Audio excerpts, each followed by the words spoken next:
buenas tardes a todos y a todas.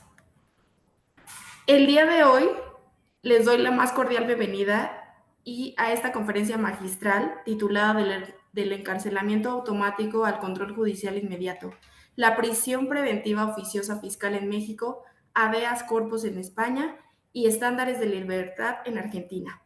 Hoy nos convoca un tema de enorme relevancia para el derecho penal y procesal, como los distintos sistemas jurídicos enfrentan el reto de equilibrar la seguridad pública con la protección de la libertad personal, un derecho fundamental reconocido a nivel constitucional e internacional. Tendremos la oportunidad de escuchar experiencias comparadas en México, España y Argentina, lo que nos permitirá reflexionar sobre los alcances, tensiones y posibles reformas en nuestros propios marcos legales.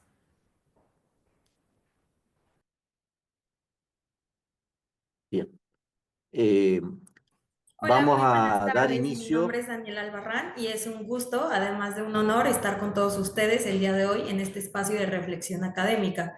Me acompaña en este panel un grupo de especialistas de gran trayectoria y reconocimiento internacional. En primer lugar, la doctora Julieta Marina Pignanelli, quien nos acompaña desde la República Argentina, asimismo la doctora Teresa Gut, proveniente de España, y finalmente el doctor Gabriel Regino García, desde México. A continuación, compartiré alguna breve semblanza de cada uno de ellos con el fin de que podamos conocer un poco más sobre su trayectoria y aportaciones. Como primer lugar, tenemos a la doctora Julieta Mariana, abogada por la UBA con especialización en Derecho Empresarial, Asesoría Jurídica de Empresas y Mercado de Capitales, docente en grado y posgrado en la Facultad de Derecho. Ha enfocado su investigación en prevención del lavado de activos, compliance y delitos económicos. Por otro lado, nos acompaña la doctora Teresa Gut, magistrada, juez sustituta y profesora asociada de Derecho Constitucional en la Universidad Jaume I, además de la colaboración en UOC, licenciada en Derecho, doctorada en Derecho Constitucional y con múltiples máster y especializaciones en Derecho del Trabajo, Seguridad Social, Mediación, Igualdad de Género y Justicia Penal. Y al final, pero no menos importante, nos acompaña el doctor Gabriel Regino García, abogado egresado de la UNAM, es profesor de Derecho Penal, Procesal Penal, Teoría del Caso y Filosofía del Derecho, con formación en Filosofía, Criminología y Ciencias Forenses. Ha complementado su experiencia con cursos internacionales sobre el sistema acusatorio. Su investigación se centra en la aplicación de modelos matemáticos al análisis estratégico en procesos penales. Adicional, antes de dar inicio a las siguientes presentaciones, quiero expresar un profundo agradecimiento a cada uno de nuestros ponentes, la doctora Julieta, la doctora Teresa y al doctor Gabriel Regino, por su generosidad al compartir con nosotros sus reflexiones y experiencia.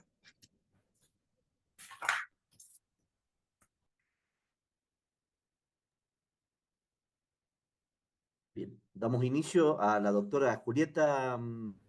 ¿Te parece, doctora Daniela? Hola, hola, ¿ahí me escuchan? No. ¿Ahí me escuchan? A ver, se escucha, doctora, se escucha bien. Hay un poco de eco. Sí, un poco de eco. Va a tener que apagar aunque sea. Hay un eco. ¿Ahí me escuchan mejor? Perfecto, perfecto. ¿Ahí escuchan bien?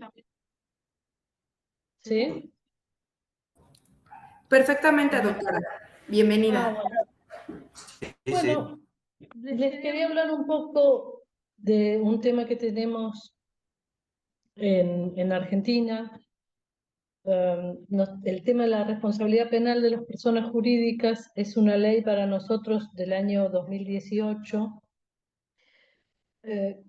que después vamos a ver un caso puntual, que es el caso Securitas, es el caso para nosotros modelo en Argentina. Pero bueno, para empezar un poco este tema hay que remontarnos al año 2011. En el año 2011 se genera una reforma a la ley 25246, que es la ley de prevención del lavado de activos de Argentina del año 2000. Y ahí es donde primero se habla de un tema penal para las personas jurídicas. Y esto se lo hace en el marco del lavado de activos y de una sociedad creada con el solo fin de lavar activos, que puede ver dada de baja su personería jurídica y en otros casos puede tener sanciones específicas si ha lavado activos pero no era su único objeto. Esto después se replica en el año 2018 para la responsabilidad penal de las personas jurídicas en casos en general, ahora vamos a ver, de corrupción, y para fomentar la transparencia en lo que nosotros llamamos corrupción privada, que es cuando las empresas contratan con el Estado de manera irregular. Nos tenemos que remontar ahí también a algunos artículos del Código Penal, también algunos artículos del Código Civil y Comercial de la Nación que nos hablan de personería jurídica, que es una persona de existencia ideal a la que le vamos a dar es sujeto de derechos y de obligaciones. También, por supuesto, tenemos nosotros en el derecho societario diversos artículos en la Ley General de Sociedades, que es nuestra ley marco, sobre cómo tenemos que imputar la responsabilidad, en ese caso civil, pero puede ser utilizada también en sede penal, tanto de los socios como los testaferros, los socios ocultos, como decimos nosotros, como también de la responsabilidad de los administradores de las sociedades. Para todo esto, entonces, también tenemos que volver al Código Penal, a artículos donde nos va a hablar del cohecho, del tráfico de influencias, de las negociaciones incompatibles, del enriquecimiento ilícito también, y de los estados contables falsos, algo que también hemos visto con el caso de Enre. Todo esto, no sé más o menos cuánto tiempo cuánto me avisan más o menos cuando estamos terminando, o cuando me quedan pocos minutos. Perfecto, doctora. 20 minutos, usted tranquila, desarrolle Bueno, tranquila. ahí vamos. Bueno, entonces tenemos todos estos artículos del Código Penal que nos van a hablar de temas de corrupción con personas jurídicas y lo que nosotros llamamos corrupción privada. También la corrupción pública de los funcionarios. Pero en este caso lo vamos a enfocar desde la corrupción privada de personas jurídicas privadas que contratan irregularmente con el Estado. Ahí vamos a tener entonces, como dijimos, en esta ley, cosas para nosotros también interesantes que vienen desde la ley del arrepentido, que tiene que ver con este sistema de cooperación por el cual las personas involucradas en estos tipos de corrupción privada pueden de alguna manera autoincriminarse y, ahora vamos a ver, en determinadas condiciones pueden extinguir la pena, por así decirlo. Necesitamos, además de la autoincriminación y la cooperación con la investigación penal, un programa de integridad por parte de esta persona jurídica, el tema, como dijimos ya, de la autodenuncia, que devuelva el beneficio y también que pague ciertas multas, y todo esto en el marco de un acuerdo de colaboración que tendrá que aprobar el juez penal. Esto lo hemos visto hasta ahora antes de hablar del caso Securitas, quería hablar de un registro que nosotros tenemos, que es el RITE, que se empezó también a armar en el año 2019, que es un registro para contratar con la Administración Pública Nacional, donde las empresas se anotan y tienen que cumplir con determinadas normas de transparencia. Y todo esto nos lleva al último caso, que es este caso Securitas, del año 2019-2020, donde tuvimos una empresa internacional que bueno, se autoincrimina en estos temas de contrataciones con el Estado Nacional y muestra su oficial de cumplimiento, su programa de integridad, explica qué fue lo que pasó en determinados organismos del Estado Nacional a los que ellos le brindaban el servicio de seguridad, por así decirlo, de seguridad privada, y para que le paguen en tiempo y en forma sus contratos, y para acceder a los contratos habían pagado lo que nosotros decimos coimas. Esto lo que hace es crear toda una investigación penal, ¿no?, que la empieza la jueza Arroyo Salgado para nosotros de los suburbios norte de la ciudad de Buenos Aires, que es San Isidro, y que es parte de la provincia de Buenos Aires, y empieza esta investigación. Después de todo esto les cuento la parte comercial, que Securitas bueno, vende su parte aquí en el país a otra empresa, pero igualmente la empresa es continuadora, así que tiene que continuar con el tema del cumplimiento y subsanar todos estos problemas que se detectaron con la anterior empresa, que es la continuadora de esta. En ese marco, ahora este año hubo de parte de la Cámara también penal, bueno, se dio por válido todo lo que se había investigado en primera instancia, y esto también está llevando a más investigaciones dentro de la Administración Pública Nacional, porque hay varios funcionarios que todavía siguen en la actual Administración Pública Nacional de Milei, y se los está investigando en lugares como RENAPER, e inclusive si escucharon el caso Cuader, que es un diputado que bueno, se ha encontrado con sumas de dinero y está imputado por lavado de activos en Paraguay, un diputado de Argentina, y que también está dentro de esta investigación por corrupción privada. Bueno, entonces acá vemos que en principio esta empresa privada es la que empieza la investigación y es la que nos da como un modelo de cómo se debe proceder ante estos casos. Es para nosotros este caso marco.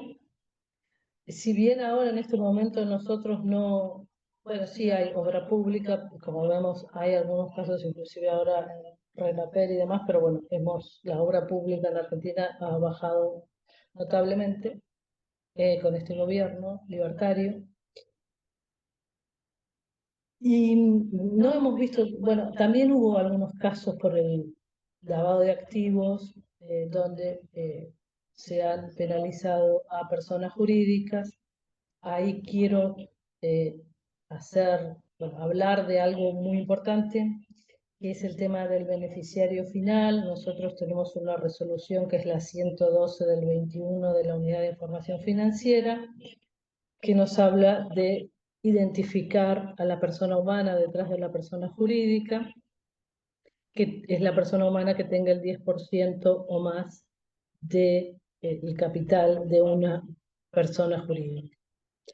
Esto, como sabemos, muchas veces se utilizan las estructuras jurídicas para delinquir y para que los delincuentes se amparen en ellas. No es el caso de Securitas, que al tener normativas de cumplimiento internacional, eso hizo que fuese más fácil allanarse a las normas de transparencia. Eso ocurre también, lo hemos visto también en el caso Siemens, donde nosotros es un caso de los años 2000, donde hubo también una contratación irregular para los documentos nacionales de identidad de Argentina. Y también se fue a ver a la sede central de Siemens en Alemania. Tuvimos el caso de IBM Banco Nación también, de una contratación irregular entre el Estado Nacional por temas de software y un banco argentino estatal. Pero bueno, todo esto ha sido antes de la ley. El que tuvimos después de la ley es el famoso caso Securitas. Nosotros en todo lo que es cumplimiento y compliance tenemos varias regulaciones.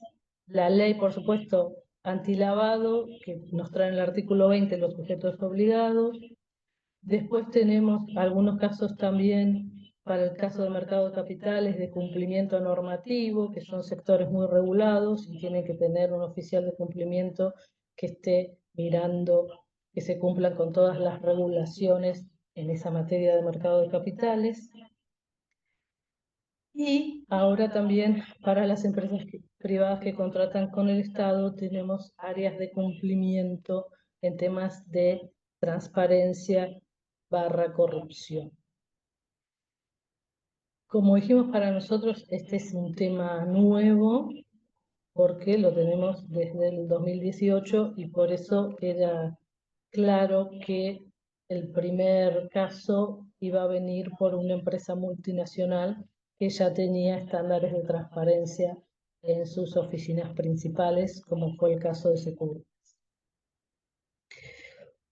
Esto, bueno, por una revolución en todo nuestro sistema y cada vez más se están dando estos temas también de transparencia en estas empresas. Para ver nosotros por supuesto que estamos en materia penal, así que hay que identificar plenamente cuáles son lo que nosotros diríamos en lavado de activos, los delitos precedentes, que son los delitos que fundamentan este tema de la corrupción privada, que tienen que estar tipificados en alguno de los artículos del Código Penal de la Nación Argentina. Bueno, no sé cómo estoy del tiempo. ¿Quieren que hable un poco más o ya estamos? Siga, doctora, tranquila. Cierre Sigo. usted la idea tranquila, no hay ningún problema. Bueno. No hay ningún problema. Sigue, no hay ningún problema. Está bien. Bueno, más que nada para comentarles entonces que para nosotros esto ha sido muy importante. También el tema de fomentar la transparencia. Nosotros tenemos en Argentina una oficina anticorrupción también que colabora con las personas jurídicas privadas para temas de transparencia y estos acuerdos de colaboración. Hemos tenido modelos de acuerdos de colaboración, pero como siempre decimos los que trabajamos en estos temas, lo más importante es en estos, cuando armamos un manual de procedimientos, es que ese manual de procedimientos sea tailor-made, es decir, hecho específicamente para esa persona jurídica, para digamos, su procedimiento específico, para cómo actúa y que no diga cosas que no hace, porque eso en realidad puede después ser una prueba en su contra, porque dijo que iba a hacer algo que finalmente no realizó. Eso creo que lo debemos tener en claro. Si bien podemos tomar ciertas cuestiones como modelos, tenemos que siempre ver qué es lo que realmente está haciendo el sector y la persona jurídica específica. Eso en el sentido de cómo tenemos que armar el tema de la transparencia y qué es los procedimientos que vamos a realizar. Es importante, por supuesto, que los procedimientos los podamos realizar, porque por ahí tomamos procedimientos que son muy adelantados y no tenemos el software o los recursos necesarios para realizar eso. Y es también muy importante que el oficial de cumplimiento realice sus tareas, ¿sí? Que actúe como una buena persona de negocios, con buena fe, porque estamos en un problema si no podemos demostrar la buena fe de nuestro oficial de cumplimiento, ¿sí? Que nuestro oficial de cumplimiento no esté, digamos, perjudicándonos más de lo que nos puede ayudar. Eso creo que también es importante. Si bien muchas veces los oficiales de cumplimiento se ven como alguien que puede poner palos en la rueda a los negocios, también es verdad que un buen oficial de cumplimiento, un buen programa de integridad, nos puede ayudar muchísimo en estos temas de transparencia para prevenirlo, y por otro lado, si realmente ocurre algo, bueno, demostrar la buena fe de nuestro oficial de cumplimiento y de nuestro programa de integridad. Ahí creo entonces, como siempre, tenemos dos partes o dos caras de una moneda. Por un lado es la prevención que nos va a dar este programa de integridad, y una vez ya cuando tenemos el delito consumado, sí tenemos este acuerdo de colaboración, donde, bueno, si tenemos un programa de integridad, verán si lo hemos cumplido, si el oficial de cumplimiento lo cumplió, y si no lo tiene, se tiene que, valga la redundancia, comprometer para crear un programa de integridad. En el acuerdo de colaboración y también se lo va a auditar para ver que esté realmente cumpliendo con este programa de integridad. Entiendo que todo esto es algo que, bueno, para nosotros es un gran avance, y siempre yo celebro todo lo que sea prevención. Doctora, tiene... Sí, ahí si quieren vamos cerrando. Celebro todo lo que es prevención, y bueno, y también lo que pueda mejorar el sistema, y también por otro lado hablar un poquito, si quieren, bueno, de lo que es el Estado emprendedor, porque en muchos casos hay una sinergia entre el sector público y privado, y esto ha hecho que se generen muchas innovaciones también, como nos enseñó Mariana Mazzucato en su libro El Estado emprendedor. Así que bueno, con esto si quieren vamos cerrando. Muchísimas gracias, doctora. La verdad que esbozó de manera ejemplar cómo el sistema jurídico argentino tiene, bueno, cómo opera en relación a las personas, y sobre todo el rol importante de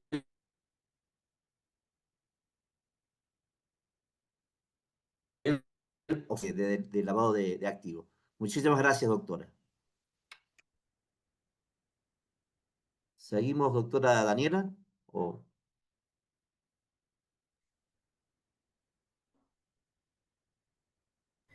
Seguiríamos con España, por favor, con la doctora Teresa Agut.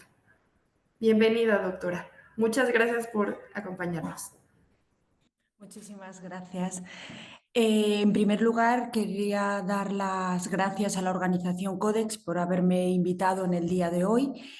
en particular al doctor don Juan Solorio, que tuvo a bien invitarme personalmente, y sobre todo también me gustaría saludar al resto de compañeros que no tengo el honor de conocer, pero que van también a exponer en el día de hoy. En primer lugar, a la doctora Julieta Mariana Pignanelli, que le quería dar la enhorabuena por la intervención que ha realizado, porque ha sido sumamente interesante, y al doctor Gabriel Regino García de México por la intervención que va a hacer a continuación. En mi caso, le había pasado al doctor Juan Solorio el PowerPoint, por si lo pueden compartir. Me van a perdonar, pero es que estoy en una estancia en Italia y no tengo internet desde ayer porque ha habido lluvias eléctricas y no dispongo de internet, entonces estoy con internet del móvil. Entonces, si hay algún problema de conexión, probablemente se deba a pues, que no tengo la mejor wifi posible. Exacto, si me lo pueden compartir sería estupendo. Yo le iré indicando cuándo debe pasar de página. El doctor Juan Solorio me había indicado que el tema de mi exposición debía tratar sobre el procedimiento habeas corpus en España. Y lo he querido titular, pues como consta aquí, voy a tratar los aspectos esenciales de dicho procedimiento. Si pasa la siguiente diapositiva, por favor. Vale.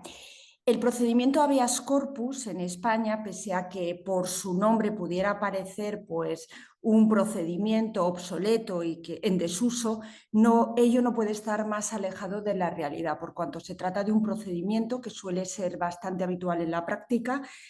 Por ejemplo, yo en mi caso, en un juzgado de instrucción, pues en una guardia semanal de 24 horas, pues a lo mejor pueden entrar pues 4 o 5 procedimientos habeas corpus. Por lo tanto, es un procedimiento que suele ser bastante habitual y además pues, tiene bastante importancia en cuanto a lo que conlleva en sí mismo. Esto es el índice de lo que voy a explicar, ¿de acuerdo? Si me pasa la siguiente diapositiva. Vale. En esencia, el procedimiento habeas corpus, de acuerdo así a grandes rasgos, luego voy a entrar en particular a las definiciones que constan aquí referidas en el PowerPoint, se trata de un procedimiento muy rápido, muy sencillo, que en 24 horas desde que entra en el juzgado el juez ha de resolver, que lo que pretende es proteger la libertad de las personas, es decir, aquellas personas que han sido detenidas normalmente por los cuerpos de seguridad del Estado, por la policía, que han sido detenidos y ha sido privado de libertad, pues en aquellos supuestos en los que podría darse el caso de que esa detención no cumple con los requisitos legalmente previstos, de manera inmediata el juez tenga conocimiento y resuelva sobre la posibilidad de que esa persona se le ponga en libertad. Eso es, así, a rasgos generales, lo que significa este procedimiento. El Tribunal Constitucional, el segundo de los cuadritos que está aquí indicado, es el tenor literal, en numerosas resoluciones judiciales ha venido a indicar que se trata de una garantía procesal específica prevista por la Constitución española para la protección del derecho fundamental a la libertad. Ya sabemos que la libertad, tanto a nivel, en este caso de España, como a nivel internacional, es un derecho fundamental de todas las personas. Por tanto, es necesario, y así se prevé en nuestro ordenamiento jurídico, esa protección específica. Sin embargo, hay doctrina que entiende que en realidad se trata de un derecho en sí mismo. Es el caso del importante doctor Gómez Colomer, que viene a decir que el derecho es un derecho de naturaleza constitucional que tiene toda persona a solicitar del juez la tutela de su libertad, la puesta en peligro o atacada por una detención ilegal. Por tanto, entiende que el habeas corpus, el procedimiento de habeas corpus, es un derecho en sí mismo. Si pasa a la siguiente diapositiva. Vale. El procedimiento habeas corpus, voy a destacar la normativa nacional, la normativa existente en España. No me voy a centrar en la internacional porque entiendo que me interesa principalmente centrarme en la de mi país. Es importante traer a colación lo previsto en la propia Constitución española de 1978, nuestra Constitución actual. ¿Por qué? Porque ya hemos dicho que este procedimiento lo que pretende es garantizar la libertad de toda persona. La libertad en nuestro texto constitucional viene recogido, de un lado, como un valor superior del ordenamiento jurídico y de otra como un derecho fundamental. Ello es así, en relación a estos dos artículos que vienen aquí reflejados, el artículo 1.1, que la posición que ocupa en el texto constitucional, esa prelación, el hecho de ser el primer artículo del texto constitucional, denota ya la importancia que el constituyente le quiso otorgar en su momento. Ahí establece que España se constituye en un Estado social y democrático de derecho que propugna como valores superiores del ordenamiento jurídico y que, por tanto, deben inspirar todo el ordenamiento jurídico, en primer lugar, la libertad. Y el artículo 17, que es el que trata propiamente el derecho a la libertad. Se trata de un artículo pues, bastante extenso y me he limitado a destacar los dos párrafos. ¿Se me ha ido el PowerPoint? Los dos párrafos principales. El primero de ellos, no sé si están viendo, yo no estoy viendo el PowerPoint, se ha ido. Un momento, por favor, doctora. Sí. Bueno, continúo mientras. El primero de los apartados es el que refiere a la detención, porque en realidad este procedimiento está previsto para garantizar aquellas situaciones en las que la detención no se realiza con todas las garantías legales previstas tanto en el texto constitucional como en la Ley de Desarrollo que veremos a continuación. En concreto, determina, si lo puede compartir. Vale. En concreto, establece, y es importante, que por eso lo había subrayado, que la detención preventiva, es decir, no sé si para ustedes es lo mismo, pero la detención preventiva significa que normalmente es en el caso de la policía judicial, de los cuerpos y fuerzas de seguridad del Estado, cuando tienen indicios de criminalidad en relación a una persona y cuando están haciendo diligencias de investigación para previsiblemente redactar el atestado, recoger todas las pruebas que consideran necesarias y pertinentes y pasarlo a disposición judicial, tanto al detenido como el atestado policial cumplimentado, pues a esa persona la llevan a dependencias policiales y normalmente pues está detenida durante cierto tiempo. Es lo que viene a recoger este precepto. La detención preventiva no podrá durar más del tiempo estrictamente necesario para la realización de las averiguaciones tendentes al esclarecimiento de los hechos y, en todo caso, en el plazo máximo de 72 horas. El detenido deberá ser puesto en libertad o a disposición de la autoridad judicial. Es decir, existe un plazo que se limita a lo estrictamente necesario y no más allá. Una vez tengan practicadas las diligencias y acabado el atestado, o lo dejan en libertad o lo pasan a disposición judicial, y de otro, como máximo puede estar detenido 72 horas. En ningún caso se puede superar ese plazo. Y en España, salvo en algunos delitos concretos, como bandas terroristas, etcétera, pero que son muy limitados y en causas muy justificadas y debidamente determinadas. Y el apartado cuarto, que es el que nos interesa propiamente porque tiene que ver con el procedimiento habeas corpus, la ley regulará un procedimiento de habeas corpus para producir la inmediata puesta a disposición judicial de toda persona detenida ilegalmente. La segunda parte del artículo ya no viene a colación con el procedimiento habeas corpus.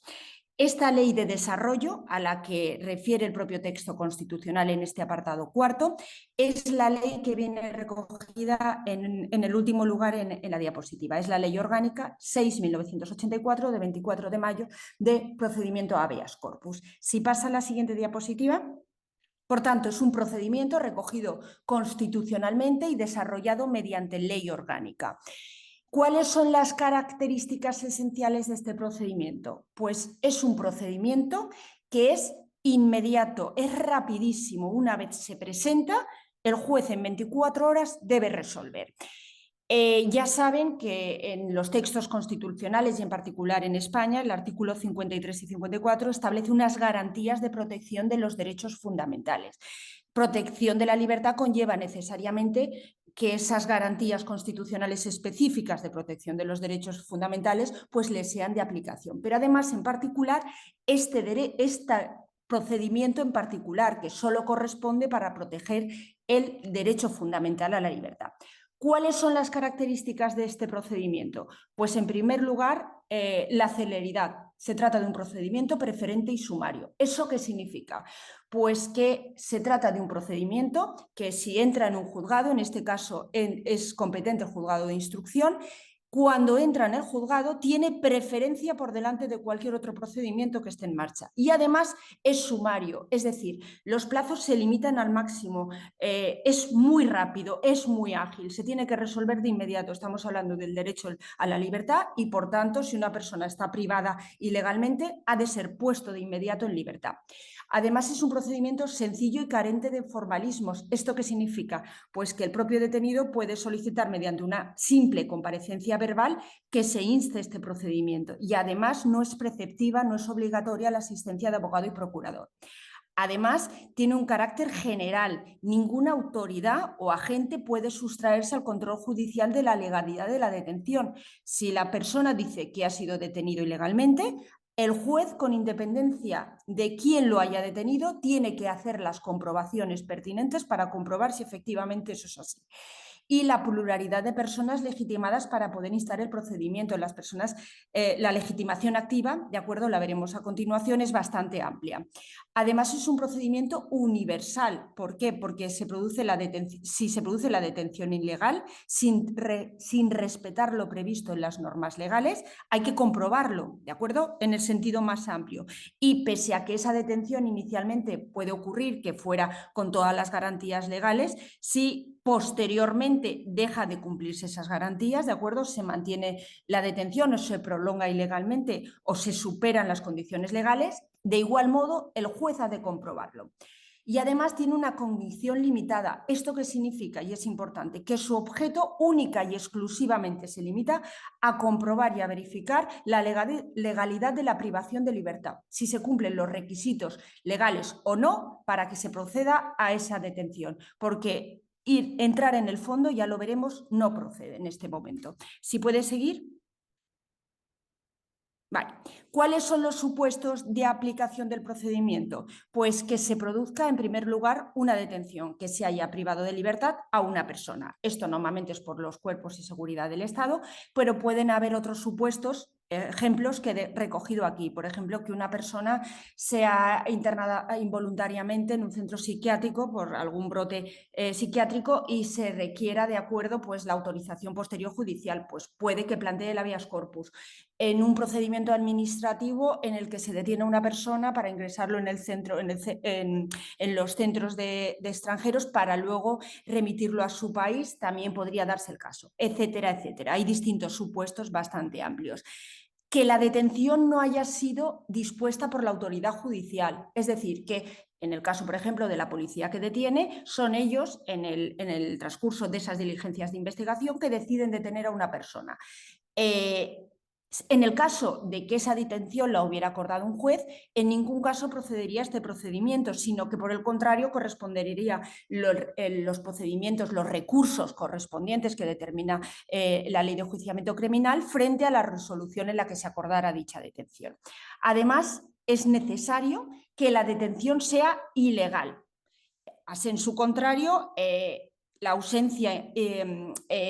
el hecho de que, ¿en qué supuesto nos encontramos ante una causa legal de detención? Pues en aquellos casos en los que existen indicios de participación de una persona en la comisión de un hecho delictivo que impone a los agentes de la policía judicial la obligación de detenerlo cuando, de acuerdo con los antecedentes o circunstancias del hecho concreto, hicieren presumir que esa persona no comparecerá cuando sea llamado ante la autoridad judicial. Es decir, cuando es necesario detenerle porque en caso contrario va a ser imposible localizarlo con posterioridad y difícilmente se va a poder iniciar el procedimiento.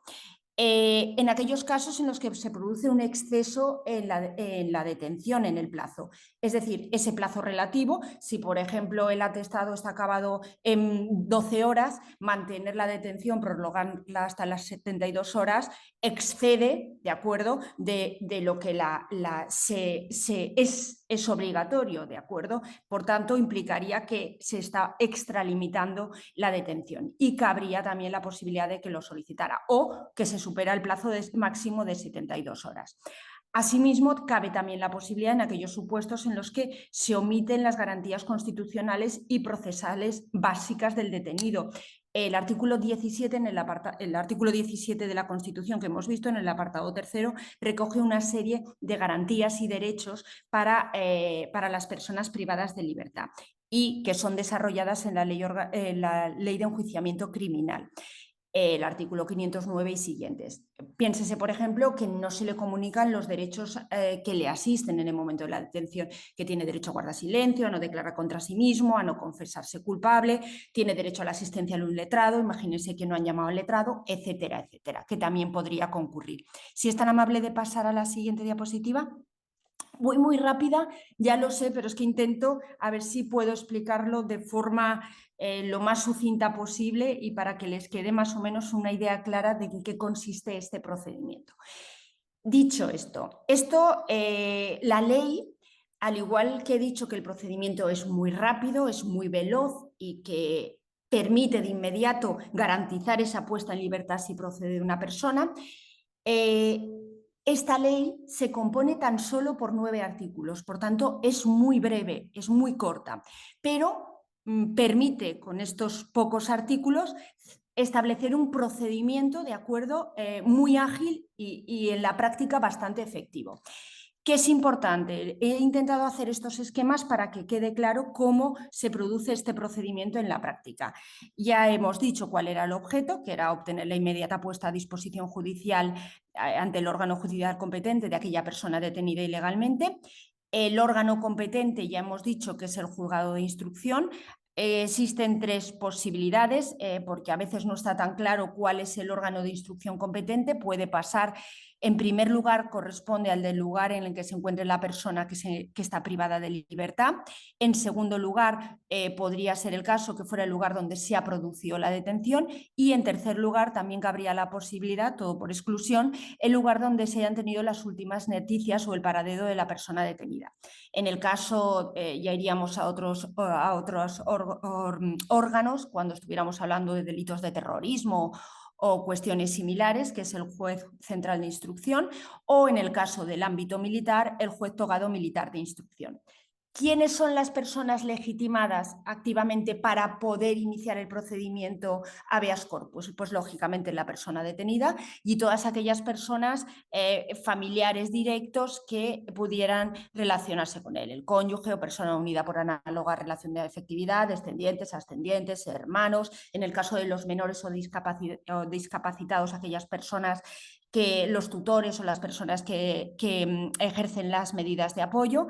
El Ministerio Fiscal también está legitimado, el defensor del pueblo, el juez también podría hacerlo de oficio y cabe también la posibilidad del abogado defensor, del abogado del detenido. Esto fue una reforma que se introdujo en el año 2024 porque en la práctica era el letrado habitualmente quien lo solicitaba y entonces finalmente esto se modificó porque implicaba que muchas veces no se admitiera trámite.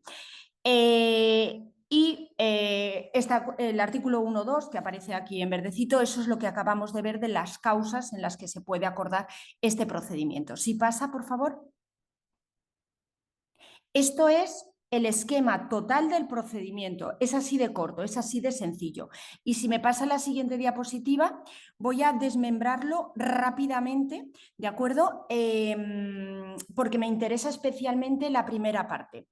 Este procedimiento se divide en 3 partes principales. La incoación, la fase de admisión y luego la fase en la que el juez ya tiene que resolver.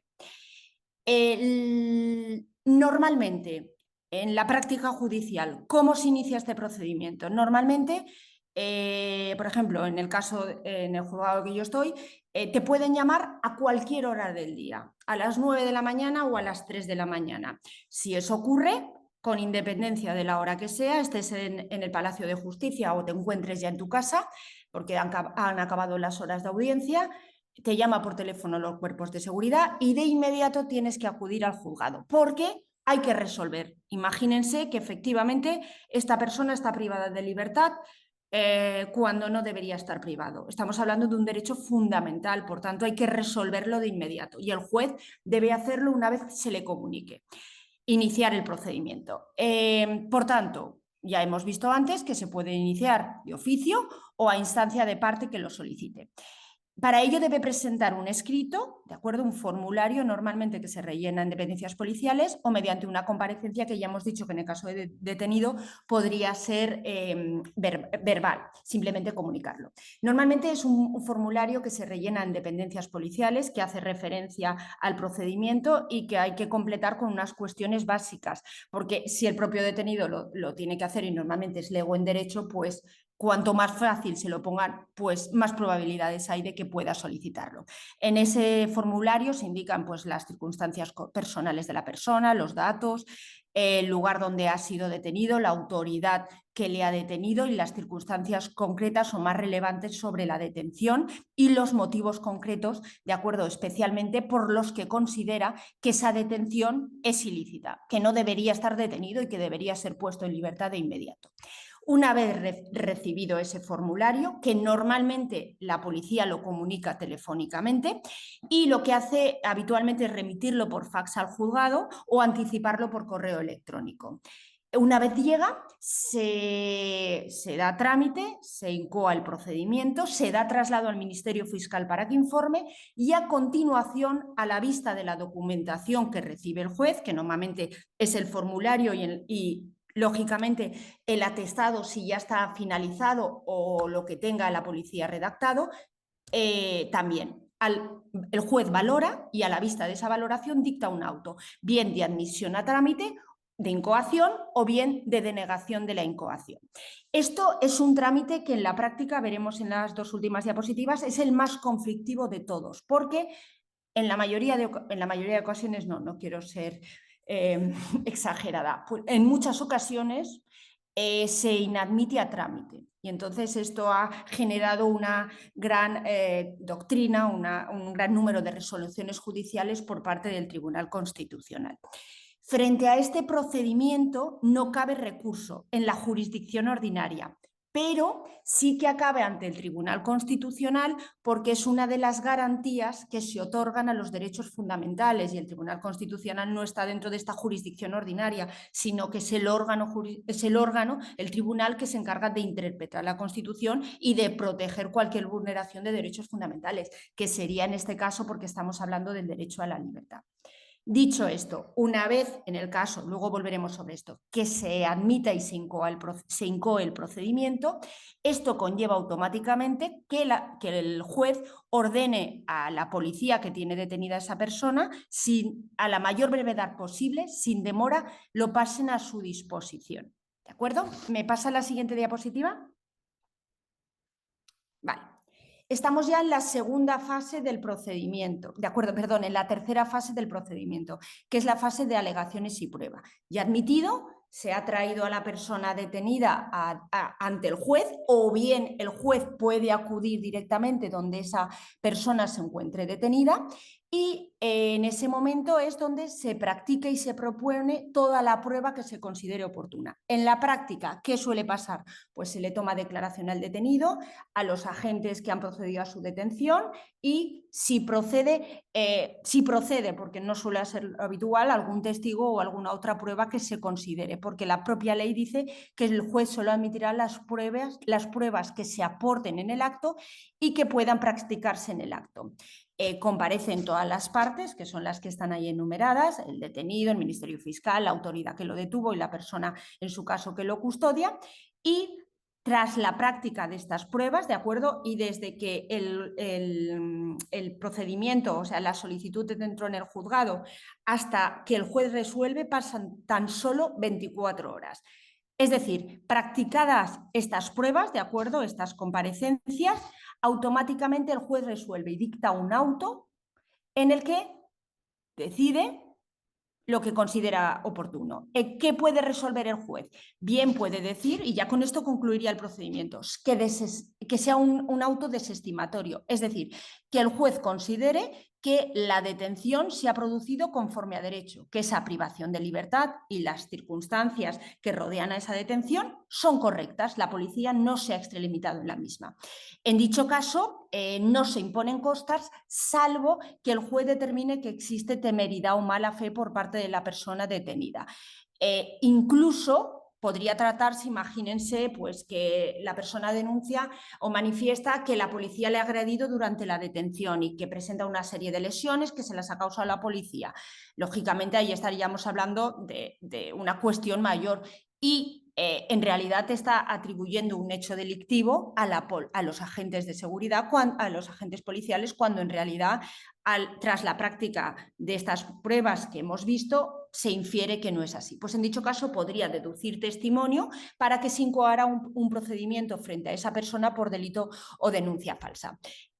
También cabría la posibilidad de que el auto fuera estimatorio, es decir, que el juez considerara que efectivamente la persona ha sido privada de libertad, ha sido detenida y no cumple con los requisitos legales. Se trata de una detención ilegal. En dicho caso, ¿qué podría pasar? Pues que el juez acordara la puesta en libertad de inmediato de esa persona privada de libertad, que continúe la situación de libertad de acuerdo con las disposiciones legales, pero si lo considera necesario en un establecimiento distinto o bajo la custodia de otras personas, o bien que la persona privada de libertad sea puesta inmediatamente a disposición judicial si ya se hubiera transcurrido el plazo legalmente previsto de los 72 horas. En este supuesto, lógicamente, si esa detención es ilegal, puede implicar, y en la práctica implica, pues que la policía judicial no ha actuado conforme a derecho. En dicho caso, de igual modo, podrían concurrir una serie de delitos frente a los agentes y podría el juez acordar deducir testimonio para que en su caso se incoara un nuevo procedimiento frente a dichos agentes.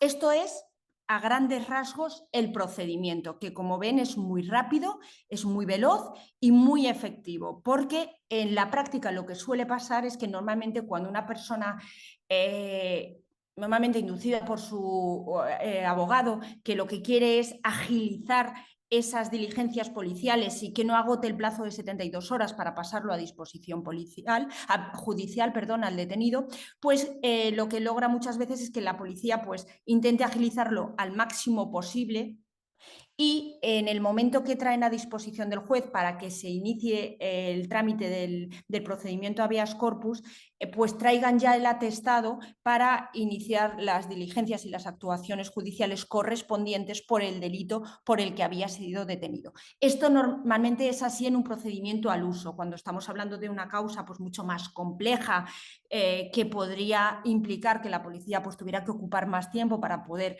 recoger todos esos vestigios, pues que no fuera así, pero en la práctica suele ser lo habitual. En la siguiente diapositiva, ya con esto voy concluyendo. Creo que voy a entrar en tiempo de los 30 minutos exactos. Vale, aquí voy a destacar algunas de las cuestiones principales que en la práctica ha tenido que resolver el Tribunal Constitucional.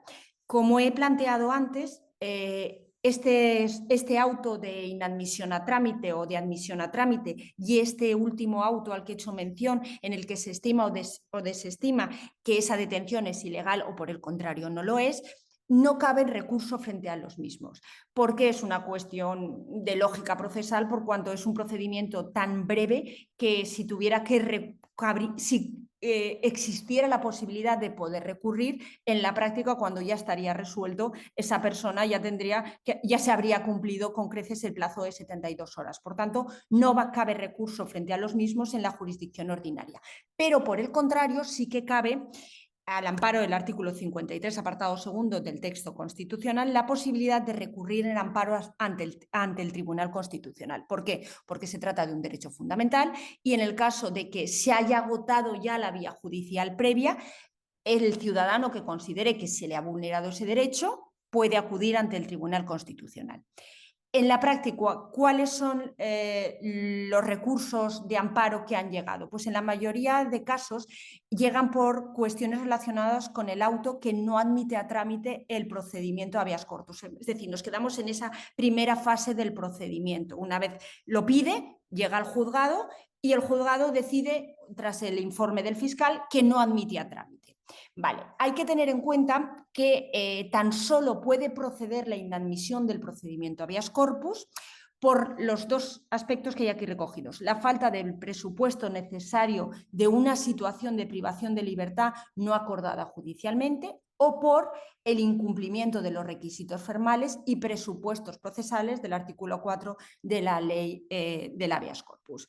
¿Qué ocurre en la práctica y qué se ha encargado de destacar el Tribunal Constitucional? Pues que en numerosas ocasiones la inadmisión realizada por los órganos jurisdiccionales se produce a limine, es decir, con carácter previo ya entran a resolver sobre la cuestión de fondo, cuando en realidad no procede, porque este procedimiento, como hemos dicho al comienzo, entre sus características, es de cognición limitada. Única y exclusivamente se limita a que el juez compruebe si esa detención es legal o no lo es, pero no puede ir más allá, no puede entrar a valorar si ese delito por el que ha sido detenido, si hay indicios, si no hay indicios, porque eso no forma parte de este procedimiento. Y aquí lo he dejado reflejado. El juez solo debe valorar la idoneidad de la detención, no puede entrar sobre el fondo del asunto, sobre el hecho que motivó la detención. El procedimiento basado en la legalidad de la situación de privación es un procedimiento basado en la legalidad de la situación de privación de libertad. Una resolución del fondo implica una vulneración automática del artículo 17.4 de la Constitución. Esta solo puede realizarse una vez sustanciado el procedimiento y escuchado al detenido. Por tanto, en un primer momento, el juez tan solo puede valorar esas circunstancias indicadas. Si va más allá, ¿de acuerdo? Ese auto de no incoación habría vulnerado el derecho fundamental a la libertad, a la detención, al procedimiento habeas corpus y en algunas ocasiones incluso el artículo 24 de la Constitución española relativo al derecho al procedimiento con todas las garantías. Si pasa a la última diapositiva, y con esto finalizaría ya. Otras cuestiones que también se han suscitado, pero ya digo que la que acabamos de ver es la más numerosa que se ha planteado ante el Tribunal Constitucional, es relación a la posibilidad de plantear el recurso de amparo. Hemos dicho que estos autos son irrecurribles en la vía jurisdicción ordinaria. Sin embargo, sí que cabe plantear el recurso de amparo. Pero, como marca la ley nacional, tan solo una vez se ha agotado la vía judicial. Entonces, si se planteaba por los profesionales si era necesario o sí plantear previamente una cuestión de nulidad de las actuaciones para poder interponer el recurso de amparo. O por el contrario, se podía interponer directamente. Lógicamente, el hecho de tener que interponer previamente otro procedimiento, eso dilataba las actuaciones. Por tanto, el Tribunal Constitucional vino a resolver y dejó zanjado y dejó claro que no es necesario plantear la nulidad de actuaciones previa. En segundo lugar, que es lo que ya había indicado antes en relación al abogado detenido, que como había dicho actualmente ya está incluido en la ley y también está legitimado activamente para interponer el procedimiento. Y finalmente, en cuanto a la admisión del recurso de amparo, en cuanto a los plazos procesales para su admisión. Es posible que el planteamiento del recurso de amparo por vulneración de un derecho fundamental traiga causa bien por una vulneración producida por el órgano judicial o bien por de carácter administrativo, por los propios policías, por los propios miembros del cuerpo de seguridad que han procedido a su detención.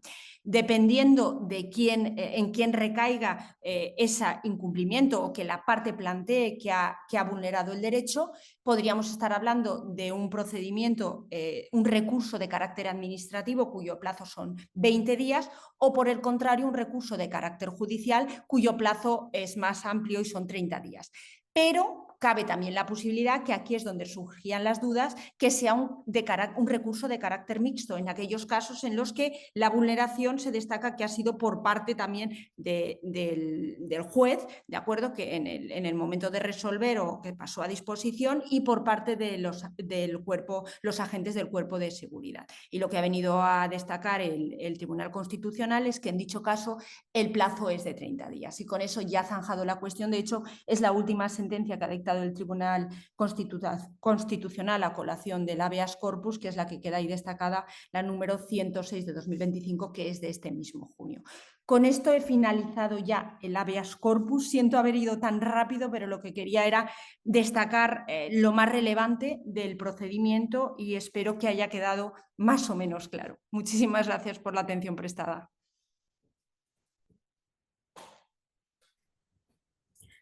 Muchísimas Doctora gracias, Teresa, doctora primero Teresa. que nada, primero que nada agradecerle su generosidad al compartir con nosotros sus reflexiones y experiencia. Y bueno, finalmente, pero no menos importante, me gustaría darle el uso de la voz al maestro Gabriel Regino. Adelante, maestro. ¿Qué tal? ¿Cómo están? Saludos para todas las personas que están acompañándonos en la transmisión. Gracias a Codex por esta invitación. Felicidades a la doctora Julieta Pignanelli en Argentina, a la doctora Teresa Agut, quien ha sorteado la tormenta eléctrica de manera exitosa, y qué bueno que nos compartió, porque digo, es un problemón cuando se te va el internet, nunca falla la ley de Murphy que nosotros le decimos, ¿no? Bueno, voy a platicar rápidamente con ustedes sobre un tema que no me gusta, pero que me apasiona. Y lo haré partiendo de la frase de Cioran y de uno de sus libros, El inconveniente de haber nacido. Haber nacido, pues eso es lo evidente, pero ya no lo pudimos evitar, y menos haberlo hecho en México.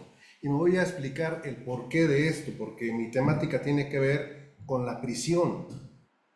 Una prisión que eufemísticamente, fíjense nada más, eufemísticamente en México se le llama prisión preventiva, pero es prisión punitiva, es una prisión que castiga antes de una condena. México, y en esto hay una conexión neuronal histórica lamentablemente con América Latina, somos producto de una ideología punitiva y formamos partes de sociedades vindicativas que confunden justicia con prisión, que buscan y aplauden primero la detención y después la investigación. Entonces, somos sociedades muy complejas, sociedades de rebaño, que permiten que los instrumentos de la llamada última ratio, que es la prisión, sean objeto de manipulación por parte del poder punitivo, que no es más que el sostén del poder político. Entonces, la prisión en México, en el ámbito penal, se erige como la pieza fundamental, toral y central en torno de la cual gira el todo. Y el todo es el todo, y no estoy exagerando, o sea, dejemos de lado derechos humanos, que también es un eufemismo, dejemos de lado también y de fuera la justicia, que es un concepto abstracto, inexistente, que hasta el propio Kelsen se hizo bolas en su conferencia de 1952 allá en California, para decir que era la justicia. Seamos concretos, lo que busca el poder político es mantener el control de las sociedades. Y uno de los mecanismos más eficientes es precisamente la prisionalización de la sociedad. Pero la prisionalización de la sociedad no opera de manera, digamos, irracional, aunque sea irracional el ejercicio abusivo de la prisión. La prisión se aplica racionalmente a sectores y a agentes con los cuales se pueda mandar un mensaje. Y se aplica antes de cualquier condena. Y no importa en lo absoluto que en la Constitución se hable de un principio pro persona, interpretación de los derechos humanos. No importa que México esté suscrito a una convención americana de derechos humanos, nada de eso importa, como lo vamos a ver a continuación. Miren ustedes, en México, no voy a entrar en la historia de la prisión a nivel mundial, aunque es un tema interesantísimo, porque la prisión existe desde hace miles y miles de años. Existió en Sumeria, por ejemplo. En el caso de la Grecia antigua y la Grecia clásica, la prisión existe, pero no existe como mecanismo de castigo, sino de preservación del cuerpo que se va a castigar. Y la evidencia científica e histórica es la apología de Sócrates. A Sócrates se le puso ahí en el calabozo en espera de que regresara el barco que iba a Delos a hacer los homenajes por Teseo, aquel personaje que liberó a las polis griegas de los sacrificios anuales para el Minotauro. Y durante esas fiestas pues no se puede ejecutar a nadie, y entonces a Sócrates, ya condenado, se le dejó en prisión, donde Critón intentó convencerlo de que se diera la fuga de manera infructuosa. Con esto quiero decir que la prisión a nivel histórico es un constructo que fue modificándose principalmente en Europa, porque somos periféricos de Europa, con diferentes finalidades, hasta convertirse en instrumentalización del poder político. En el caso mexicano, la prisión existe constitucionalmente desde toda la historia constitucional de nuestro país.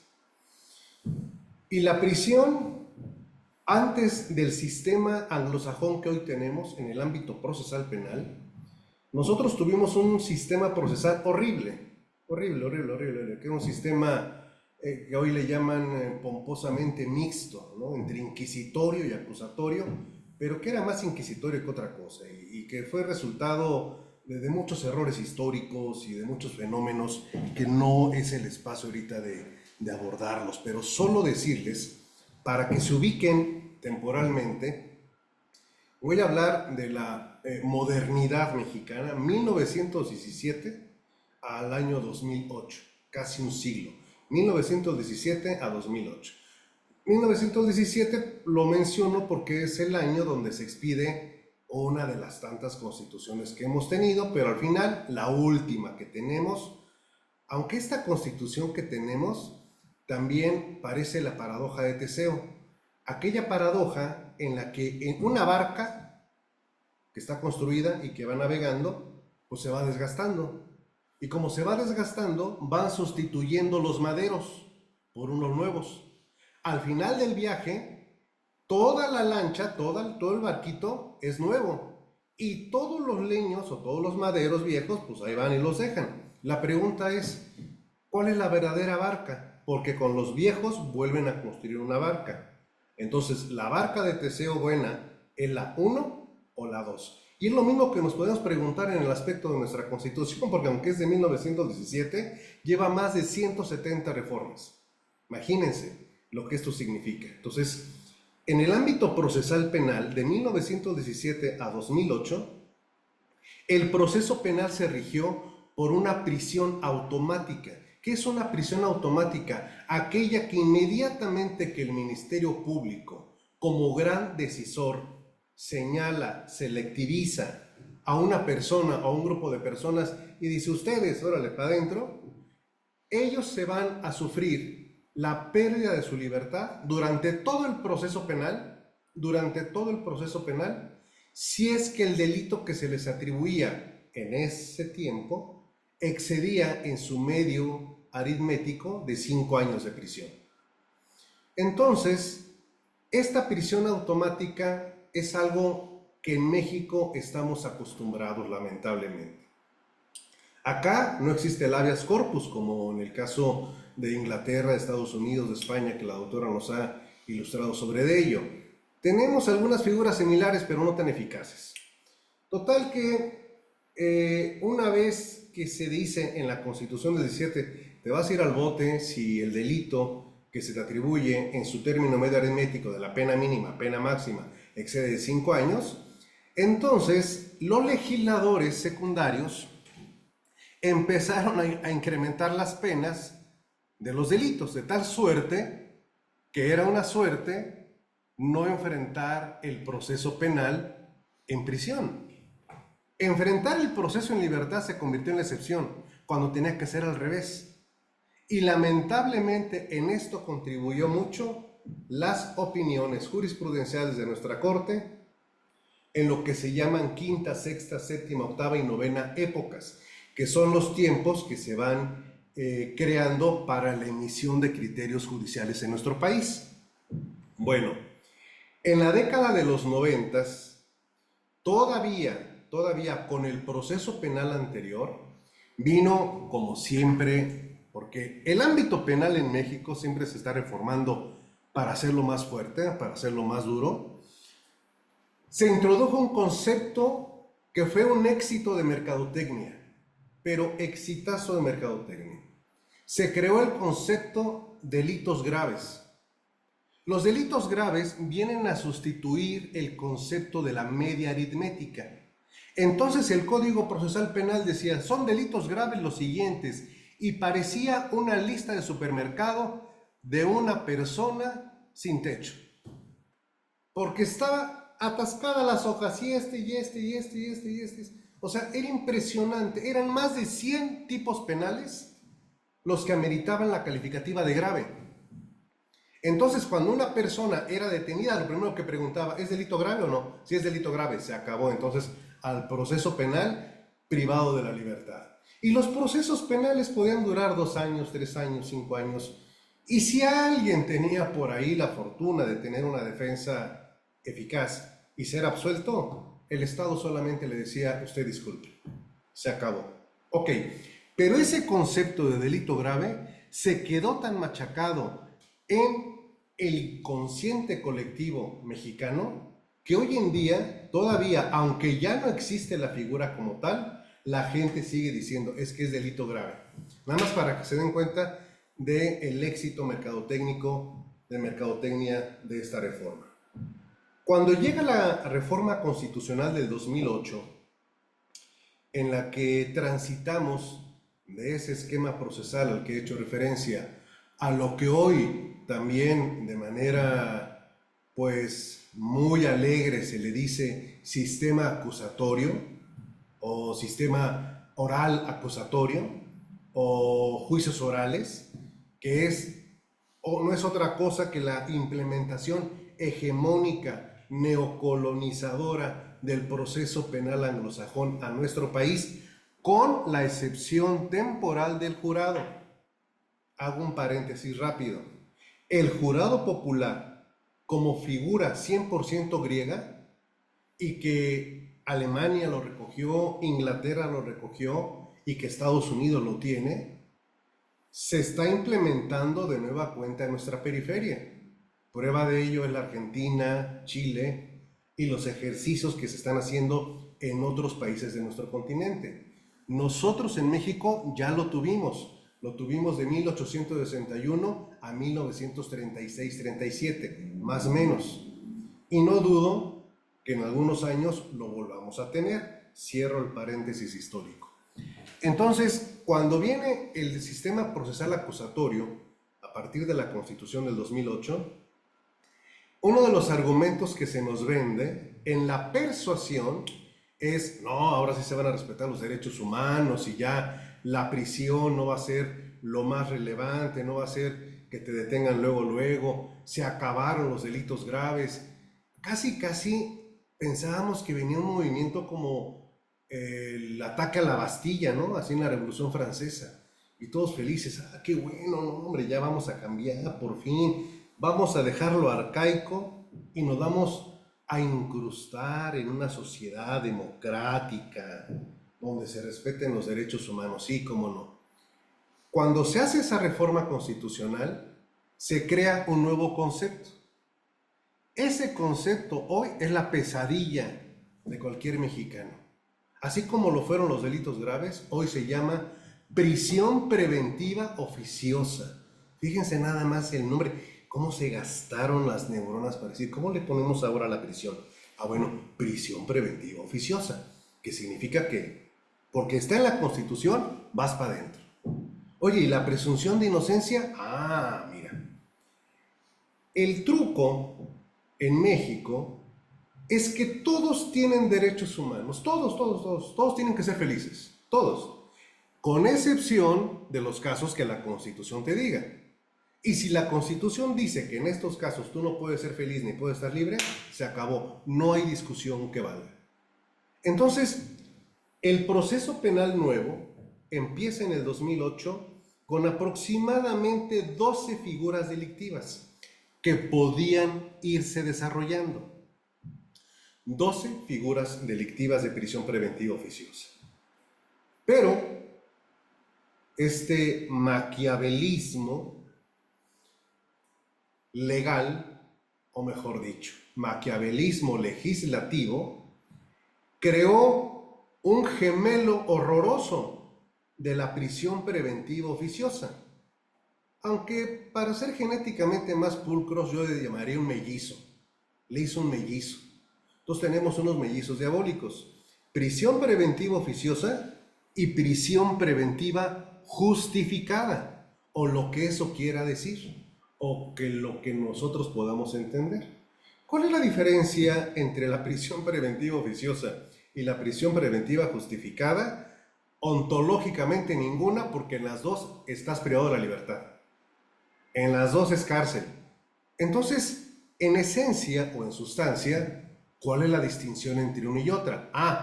Que cuando el delito que te están atribuyendo no amerita prisión preventiva oficiosa, te van a zampar la prisión preventiva justificada. ¿Cómo es así? Bueno, pues de la siguiente manera. Dice la ley, cuando la persona no esté señalada por un delito de prisión preventiva oficiosa, la Fiscalía le podrá solicitar al juez que le imponga la prisión preventiva justificada si se cumple alguna de las siguientes hipótesis.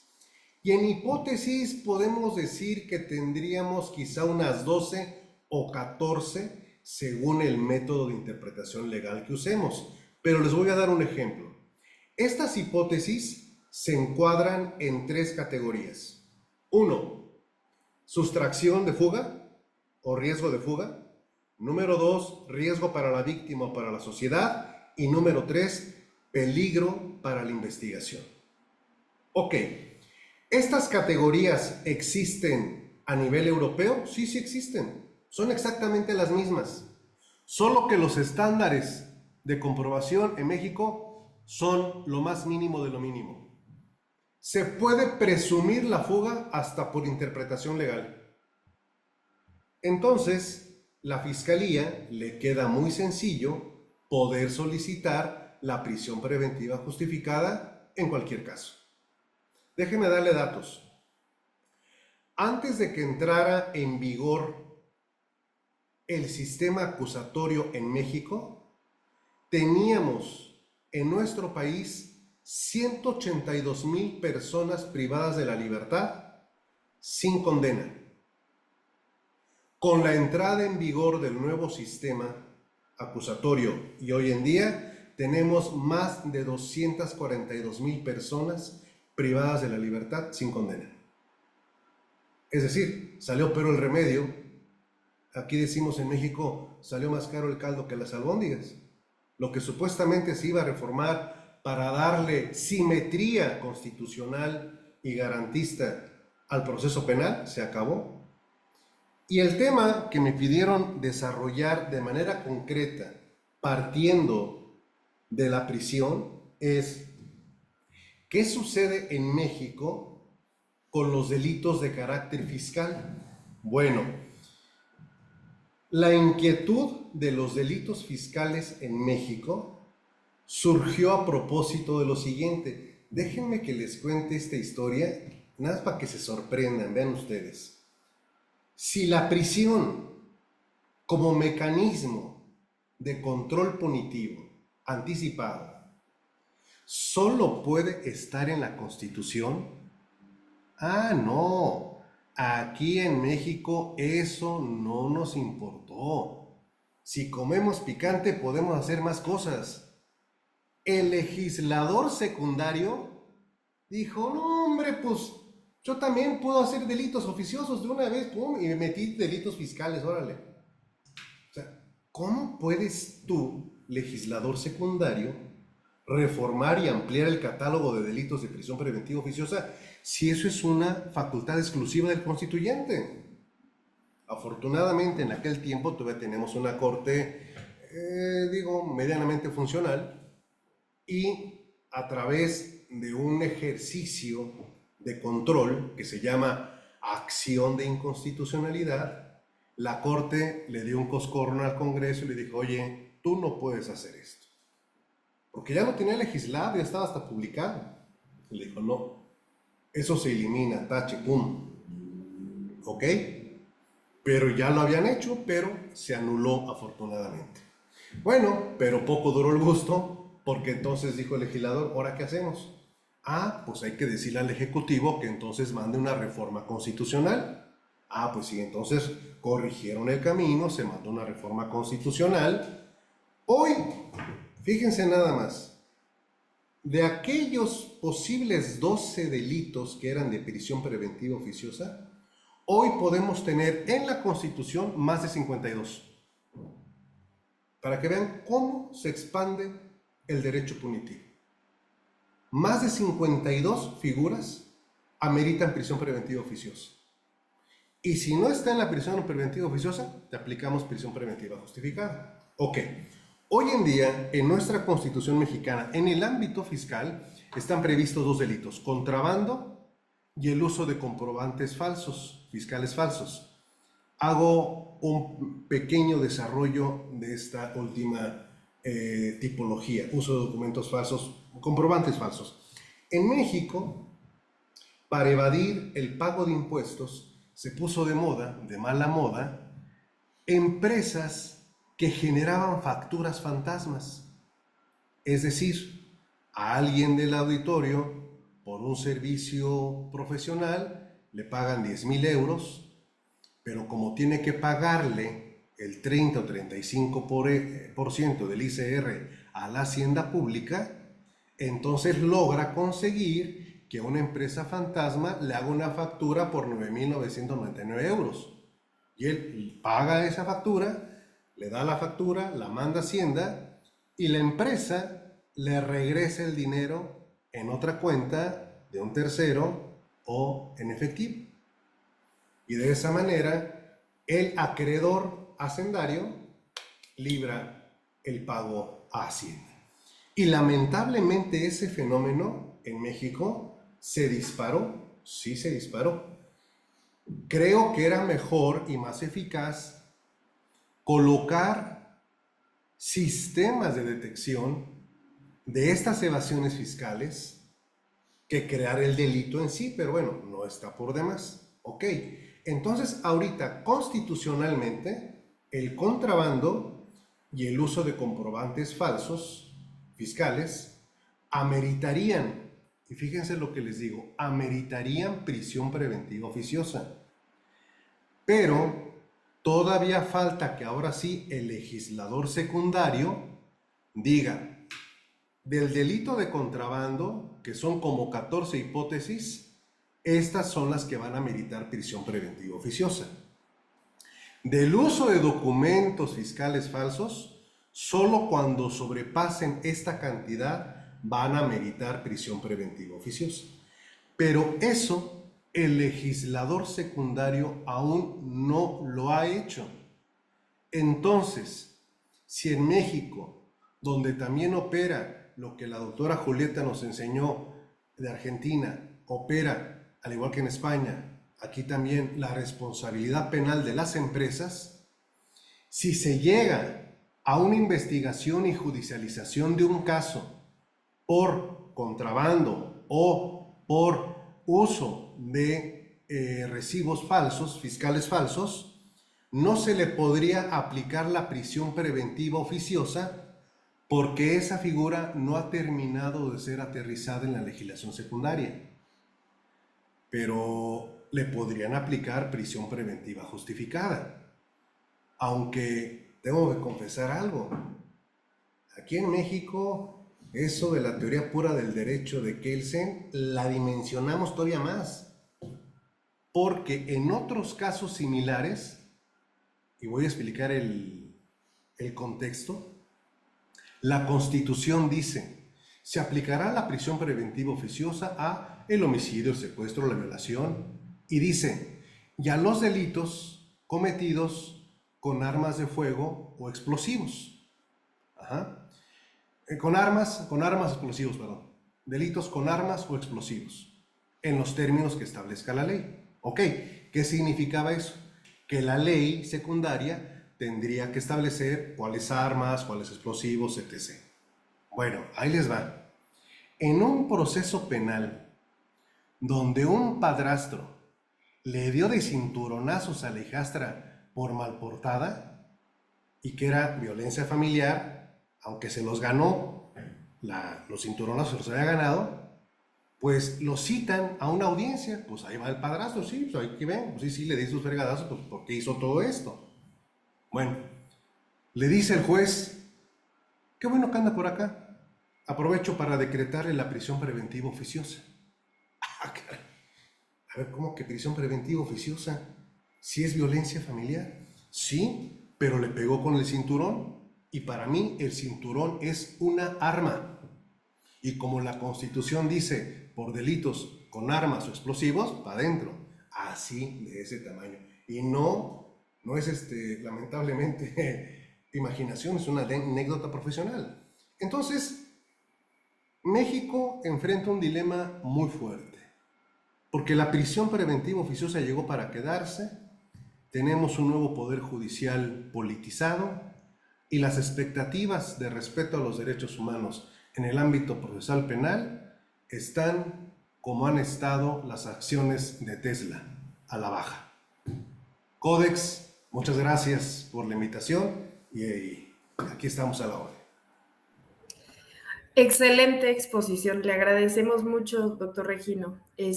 Aquí en el público también tenemos algunas preguntas para los tres.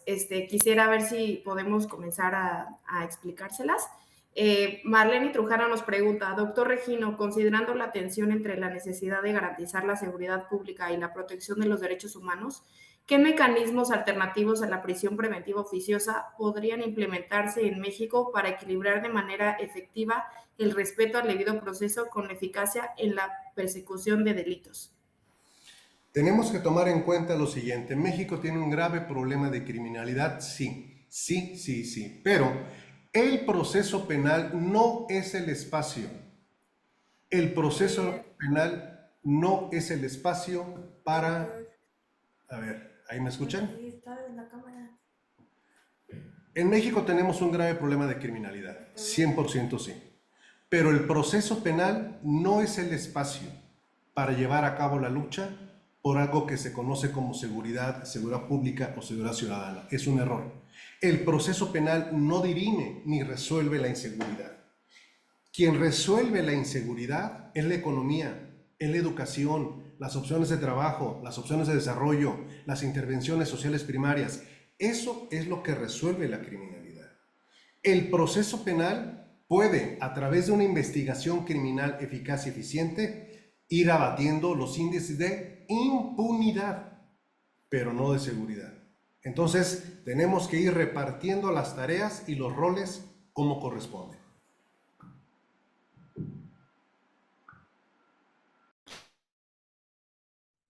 Doctor, también nos pregunta la doctora Julieta, ¿cómo ve las últimas modificaciones en la Administración de Justicia en México? Pues para llorar. Fíjense que hace ratito, aunque ayer lo estaba pensando, ahí en mi Facebook, dije, yo no me voy a quedar solo con la depresión, voy a expandirla. Dije, no voy a quedar yo solo. Entonces escribí un post bien cruel, pero cruel. Y ahorita todos están llore ahí en el post. Tiene razón, ya nos llevó la desgracia. Y es que es una desgracia, les voy a decir nada más por qué. Porque lamentablemente, a ver, hablando así como es, Nadie somos perfectos, estamos de acuerdo, todos estamos aprendiendo. Inclusive con los jueces de carrera, magistrados de carrera, siempre tuvimos desacuerdos y es normal. Pero siempre había por ahí una esperanza al último. Ese regalo envenenado que nos dejaron los dioses con Pandora, porque cuando se rompió la caja, bueno, la vasija, lo único que quedó adentro fue la esperanza. Y la esperanza es lo único que nos mantiene así como que, ay, sí, algún día. Pero bueno, la esperanza que teníamos cuando el sistema era de carrera judicial es de que cuando llegáramos al amparo, había expectativas de ganarlo. Y así era el litigio en México. Pero ahora, con la elección de jueces por una decisión política, netamente política, quienes llegaron a ocupar las plazas de jueces son personas afines ideológicamente al partido en el poder sin experiencia judicial. Y las audiencias han sido un desastre y circulan en internet los videos donde nos podemos dar cuenta de las barbaridades que están pasando y entonces es un auténtico desastre que apenas estamos en la primera temporada porque apenas se votó y se eligió la mitad de todo el Poder Judicial mexicano, con excepción de la Corte que ya está completamente cambiada. Y ahora, en 2 años, viene la segunda temporada para que ya terminen siendo todos jueces magistrados electos en todas las materias en todo el país. ¿Qué nos depara? No sé. Gracias.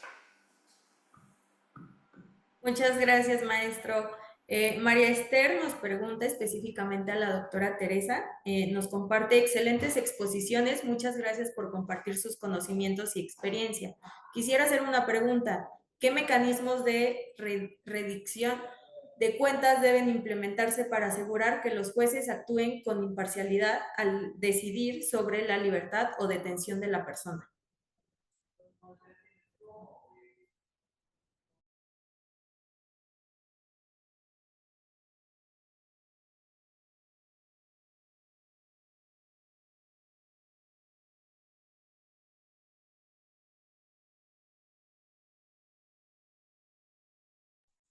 Perdón, que no lo tenía conectado, que me ha fallado la red y entonces no he entendido completa la pregunta. ¿Me la puede reiterar?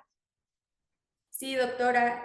Nos pregunta María Esther, ¿qué mecanismos de redicción de cuentas deben implementarse para asegurar que los jueces actúen con imparcialidad al decidir sobre la libertad o detención de la persona? Vale, vamos a ver, yo creo que por lo menos en España el Poder Judicial actúa con imparcialidad cuando toma decisiones y sobre todo cuando actúa en este tipo de procedimientos en los que se está intentando proteger en particular un derecho fundamental. Cuestión distinta, que no sé si la pregunta viene a colación, es que en la práctica lo que ocurre es lo que he indicado al final, es que en muchas ocasiones se inadmite a trámite, ¿de acuerdo? Por un mal entendimiento o por una mala formulación práctica de lo que es el propio procedimiento. Pero en cuanto a la imparcialidad de los jueces, yo creo que en España, gracias a Dios, no tenemos ese tipo de planteamientos o de cuestiones que de alguna forma pues queden en el aire la posibilidad de que el juez no ha resuelto conforme a derecho. Entonces, no sé si estoy respondiendo exactamente la pregunta. Imparcial, yo creo que los jueces lo son siempre en este tipo de supuestos. O sea, difícilmente, y más en el supuesto de que se produjera algún tipo de intervención o algún tipo de resolución judicial contraria a derecho, internamente el Consejo del Poder Judicial existen unos mecanismos para controlar ese tipo de situaciones o cuando el juez, en su caso, pudiera actuar con imparcialidad. Y en el caso de que la persona, por ejemplo, en este caso, que fuera detenida, pues tuviera algún tipo de relación de animadversión o no sé, o que fuera familia o que pudiera estar relacionado de alguna forma con el juez, también existen unos mecanismos para abstenerse de resolver. Pero en caso de que no sea así, yo entiendo que actúan conforme a derecho. Muchísimas gracias, doctora Teresa. María Esther nos pregunta, esta pregunta es para la doctora Julieta. En Argentina, la ley 27.401 sobre la responsabilidad penal de las personas jurídicas ha sido presentada como una revolución en compliance, pero no es cierto que en la práctica muchos programas son de papel y funcionan más como un escudo cosmético que como un mecanismo reales de prevención. ¿Qué condiciones estructurales se necesitan para que el compliance no sea solo un requisito formal, sino un cambio cultural empresarial? Bueno, gracias por la pregunta. En primer lugar, el enfoque punitivista, por ejemplo, en el caso de prevención del lavado de activos, hemos visto que cuando se sancionaron a los sujetos obligados, esto hizo que se cumpla más con el sistema antilavado. Pero me parece que solo el enfoque punitivista no nos va a dar una respuesta. Por supuesto, necesitamos cambiar la cultura, necesitamos capacitación y también que la sociedad civil y que el pueblo vea como parte del bien común al tema de la transparencia para mejorar lo que muchas personas en políticas públicas llamamos un Estado eficiente. Y creo que a eso tenemos que apuntar. Saben que nuestro país en este momento está muy ideologizado. Tenemos un presidente de la nación que dice que quiere destruir al Estado y que es el topo que viene a destruir al Estado. Entonces, bueno, estamos ahí con algunos temas complejos en cuanto al rol del Estado y de las políticas públicas eh, en nuestro Estado de Derecho.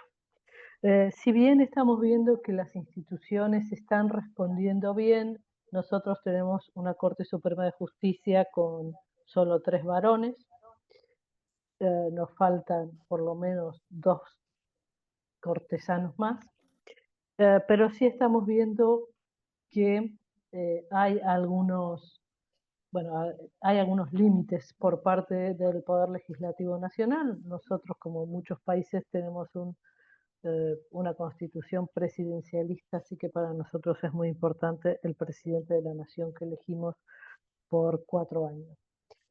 Creo que como toda cultura latina tenemos nuestro talón de Aquiles en el tema transparencia y en el tema de la percepción de nuestro pueblo sobre lo que significa la transparencia y los problemas que nos puede traer.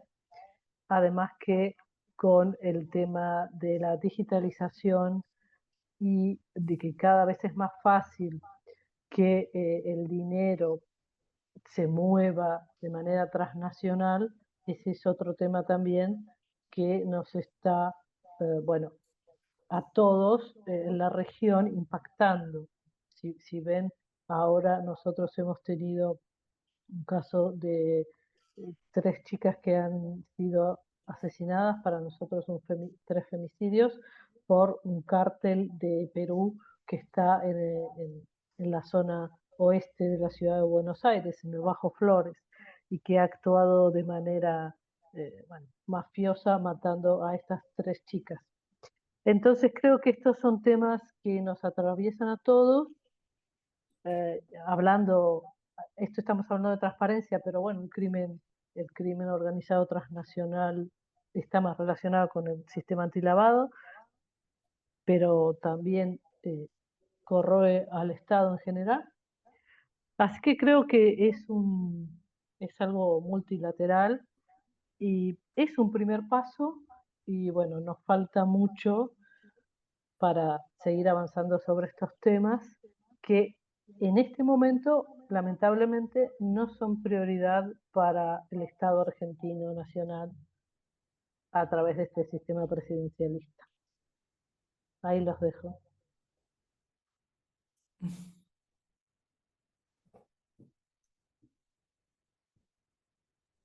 Muchísimas gracias, doctora Julieta. Nos pregunta para el doctor, para el maestro Regino, ¿cuál es su valoración sobre la prisión preventiva justificada y cómo percibe los desafíos que presenta para los jueces del bienestar en el ejercicio de sus funciones? Bueno, pues el estándar de conocimiento constitucionalmente para la prisión preventiva justificada está en esas tres categorías a las que hice alusión: riesgo de fuga, riesgo para la víctima, para la sociedad y peligro de la investigación.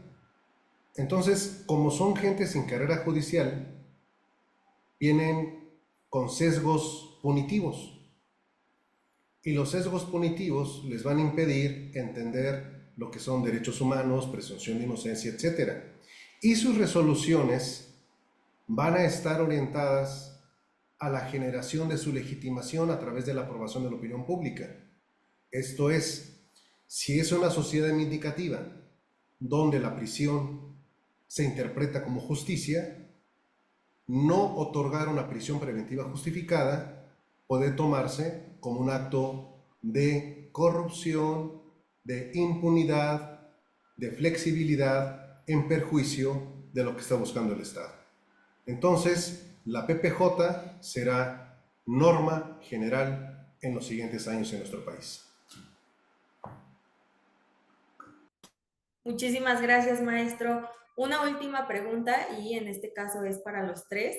Nos pregunta Carlos Muñoz, ¿existirá algún recurso internacional para que en México se pueda aplicar los criterios homologados con España o Argentina para usarlo como medio y promover los cambios correctos?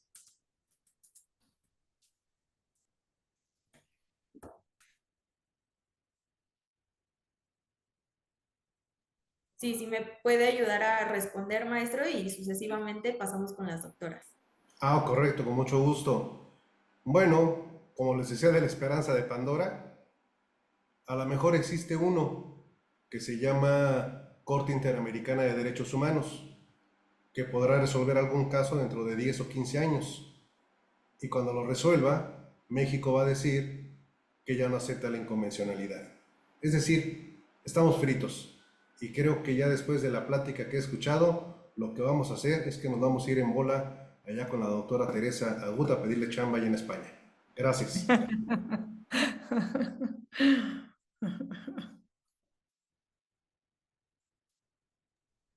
Doctora Teresa, ¿cómo nos puede dar su opinión? Sí, bueno, doctor Gabriel, cuando quiera, ¿eh? Yo regreso a España este domingo, así que cuando quiera está invitado a venir a España. Yo encantada, y más de ir a verlos a ustedes, que allí el clima y la comida picante debe ser maravillosa. Debe ser espectacular. Vamos a ver, pues como ha indicado el profesor Gabriel, cuando hablamos a nivel internacional, pues las cuestiones lógicamente se complican, y más cuando hablamos de, para que ello dé lugar a ello, pues una cesión de soberanía por parte de los estados que tengan a bien efectivamente poder someterse a esos controles internacionales por la Corte Internacional de Derechos Humanos, etc., etc. Por tanto, en la práctica, pues todos sabemos las dificultades que ello conllevan y los requisitos previstos internacionalmente, la rigidez que ello supone. Por tanto, yo creo que en la práctica pues es sumamente complejo, y en su caso, como ha apuntado el doctor Gabriel, pues se dilata muchísimo en el tiempo, porque previamente pues a nivel interno hay que agotar todas las vías para que ello pueda tener lugar. ¿De acuerdo? Gracias, doctora Teresa. Doctora Julieta, ¿qué nos puede aportar? Bien, yo quería traer también otra pregunta que me habían hecho sobre la unidad de información financiera y cómo funcionaba el sistema antilavado en Argentina. Nosotros tenemos el Poder Ejecutivo Nacional que nombra a los presidentes y a las autoridades de la unidad de información financiera, y después por otra parte tenemos a la Procelac, ya que es de una fiscalía, y también tenemos a los jueces federales que están en estos temas. Todo esto lo que nos hace es que es un sistema mixto donde tenemos cuestiones de, ¿ahí me ven? Bueno, cuestiones de el, el Poder Ejecutivo Nacional y por otro lado también judicial. Sobre todo para los temas, la Unidad de Información Financiera que hace a eh, bueno, los reportes de operaciones sospechosas que recibe y también eh, se puede constituir en parte querellante ya en eh, las causas que hay penales en temas de lavado de activos. Esto bueno, para zanjar el tema de cómo viene nuestro sistema, que muchas veces algunos se quejan porque hay muchos organismos estatales que se constituyen en parte querellante y están impulsando la acción penal, pero bueno, también esto hace que estos organismos estatales tengan muchas presiones políticas en este sentido, sobre todo cuando hablamos de temas de corrupción y transparencia, ¿no? Entonces, bueno, ahí creo que estamos todos más o menos en algo, a ver si me ven ahí, en algunos problemas similares de cómo hacemos para controlar estos temas. Y bueno, más que nada para nosotros nosotros hemos tenido en ese sentido una cuarta ronda del GAFI en el que por lo menos no estuvimos en la lista gris, pero nuestro gobierno actual ha tenido varios blanqueos, ¿sí? Más que nada por un tema de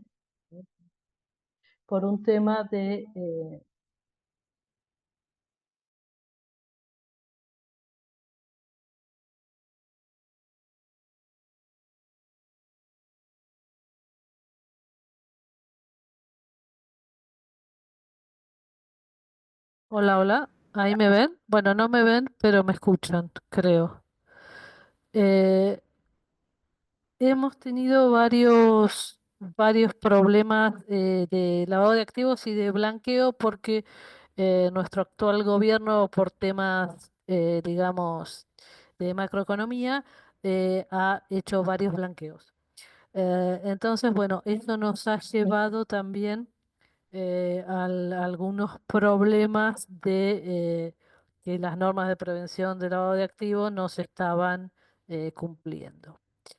Eh, esto, esto también es un riesgo que, bueno, veremos cómo siguen estos temas en nuestro país, porque al tener la inflación que tenemos y los problemas macroeconómicos y el tema que esto hace que las personas, bueno, están muy metidas en temas de cómo pueden hacer para, bueno, el tema del dólar y demás, hace que tengamos problemas específicos dentro de la región que tienen que ver con el movimiento de capitales y con la fuga de capitales también.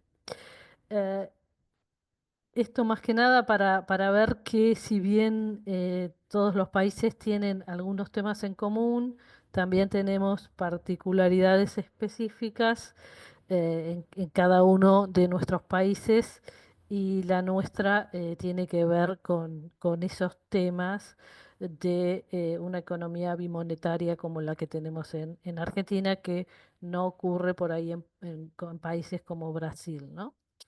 Bueno, entonces ahí tenemos riesgos específicos con el tema de la moneda y demás. Creo que, bueno, me gustó mucho escuchar a los otros ponentes para ver cuáles son las distintos problemas que hay en otros países. Nosotros tenemos acción de habeas corpus, saben que también acá hemos tenido muchos problemas con la última dictadura cívico-militar, donde habían detenciones, desapariciones, secuestros y demás. Y bueno, todo eso hizo que la figura de habeas corpus para nosotros haya sido importante en su momento y lo sigue siendo, pero bueno, ahora en menor medida. Y bueno, me gustó escuchar también esos temas, porque bueno, nosotros lo hemos vivido en su momento, si bien ahora afortunadamente no tenemos esos problemas, aunque bueno, hemos visto restringidas eh, nuestras libertades con este gobierno paradójicamente libertario, donde muchas veces estamos ante detenciones ilegítimas y más que nada por el derecho a manifestación y también se han aprobado algunos códigos de reiterancia, sobre todo en la ciudad de Buenos Aires, donde antes por manifestarse nosotros sabíamos que nuestros ciudadanos bueno, no iban a ser detenidos y ahora estamos viendo que en algunos casos nuestros ciudadanos son detenidos sin causa y si por varias veces de haber manifestado en la ciudad están hasta varios meses presos por el solo hecho de haberse manifestado. Afortunadamente nosotros tenemos muchas cámaras en la ciudad y muchas veces logramos detectar y probar eh, la no justificación de estas detenciones que muchas veces falsamente bueno, se le endilgan, como decimos acá, eh, conductas que en realidad no ocurrieron, ¿no? Sí, no sé si han visto acá, pero hemos tenido, inclusive por los autoparlantes de de los trenes, como decimos nosotros, de los ferrocarriles, el Estado Nacional diciendo que, bueno, atentando contra el derecho a manifestarse y pidiéndole un montón de cosas a las personas que no concurren a manifestarse. Entonces, bueno, estamos en una disyuntiva extraña que no es la misma de México, es distinta en muchas cosas. Y bueno, acá estamos en el tema de derechos humanos, sí estamos, digamos, defendiéndonos y viendo cámaras y demás muchas veces para determinar la ilegitimidad de estas detenciones. Y bueno, creo que más o menos eso es como estamos viendo las cosas en este lado del mundo. eh, Porque después los otros temas de persecuciones no los tenemos. Más que nada la persecución que más tenemos en este momento es un tema de una persecución ideológica por temas de manifestaciones. Saben que nuestro pueblo es de manifestarse bastante y bueno, ahí tenemos esos temas en la actualidad, ¿no? Y creo que más o menos con eso para hablar de lo que es el tema de habeas corpus y la prisión preventiva que nosotros tenemos en Argentina. Hablé mucho de la Ciudad de Buenos Aires porque tiene unas leyes más estrictas por ahí que la provincia de Buenos Aires, que tiene otra ideología y uno se corre unos kilómetros y tiene otra ideología más ¿no? En materia penal menos punitivista, ¿no? Entonces ahí tenemos ese tema de nuestro país federal. Bueno, más o menos espero haber contestado algunas preguntas. Le agradecemos mucho, doctora. Estamos, de hecho, muy agradecidos con los tres, doctora Julieta, doctora Teresa y doctor Gabriel. Siempre es un deleite escucharlos. Han sido muy valiosas sus intervenciones y con ello podemos identificar puntos de encuentro importantes.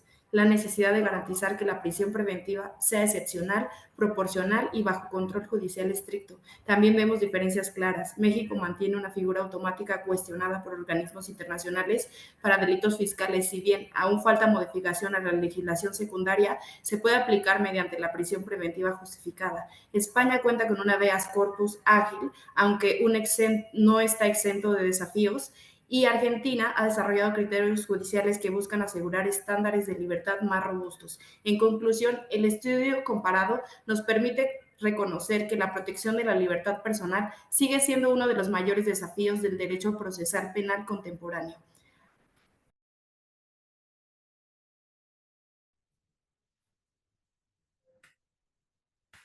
Muchísimas gracias a los tres ponentes. Y bueno, hoy no hemos tenido no solamente la oportunidad de escuchar, sino también de aprender de tres grandes especialistas de primer nivel, la doctora Julieta, la doctora Teresa y el doctor Gabriel, quien pues lógicamente con sus reflexiones nos recordaron que aunque cada país enfrenta sus propios desafíos, hay principios universales que nos convocan. El respeto a los derechos humanos, la necesidad de un control judicial firme y frente a cualquier restricción de la libertad. Quiero expresar a nombre de toda la organización que es Codex y a título personal mi más sincero agradecimiento a nuestras y nuestro ponente por su generosidad al compartir su conocimiento y a todas y a todos, cada uno de ustedes por acompañarnos a escuchar y por mantener vivo este diálogo académico. Estoy convencida de que no solamente las ideas que se quedan aquí se convirtieron y al final de cuentas siempre van a trascender en un espacio virtual y nos invitan a repensar con responsabilidad y con visión del futuro la manera en que concebimos la justicia en nuestras sociedades. Adicional.